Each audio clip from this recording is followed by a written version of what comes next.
It's not only men that get themselves into trouble, is it? Sure. No, it's not. There are women. Yeah, there's a couple of cases that we're looking at. One I find quite fascinating is a woman who, her name's Shantae Gilman. So she has just been charged with second-degree rape. She allegedly broke into the home. She's 26, and she broke into the home of a 31-year-old who woke up in the middle of the night with this woman on top of him, allegedly having sexual intercourse. Now, obviously, statistically, this is more unusual than a man-on-woman rape, but it should be taken just as seriously. Well, it should be taken just as seriously. Finally, I think the FBI statistics just started collecting male rape figures in the last year or so, but before they didn't do that nationally. Many people just didn't consider the act of rape against a man by a woman to be legitimate.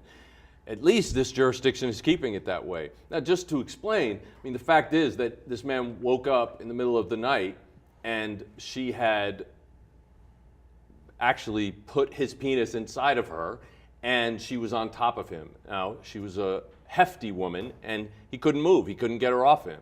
And so he eventually was able to, and then, of course, told the police about it. The rape kit that they did proved that in fact it was her that was on him. Because it was a year ago it happened, but it's the DNA is only now just been able to track her down. That's why they've pressed charges. Exactly. So yeah, I mean, there's an argument though that well, if a man is aroused, then clearly he wanted to do it, but that's not the case. Consent doesn't matter if your physical body is reacting to some form of stimulus. It doesn't mean you want to do it. Right. Especially, I mean, when somebody's asleep, clearly you can't say that they consented to it, but when he woke up, he definitely tried to get her off of him. And then on top of that, it doesn't matter. If your body responds to the physical touch, it doesn't mean that you are consenting to it. And so it's just not a legitimate excuse to say that, well, he responded, so it's not really rape. Of course not. But I will tell you that there are cases that I know of that occurred on college campuses or in fraternities where young men, have been victimized sexually and they've gone for help on the college campus and been told men can't be raped, men can't be sexually assaulted, there's no services here.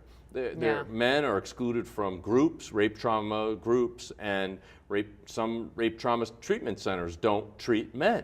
So it's kind of a problem when there's an issue, and maybe it's not a frequent issue, but when it happens, the men should be treated as well as the women are. It needs to be taken seriously. Absolutely, 100% agree with that. I mean, there's a group called the Good Men Project that's on Twitter at the Good Men Project, and they try to show examples that men are not always the bad guy. Men do good things as well, and they're not evil. Most men in this country and around this world could not physically accomplish a rape because they can't do that. They can't remain aroused when they're forcing somebody to have sex. Sure.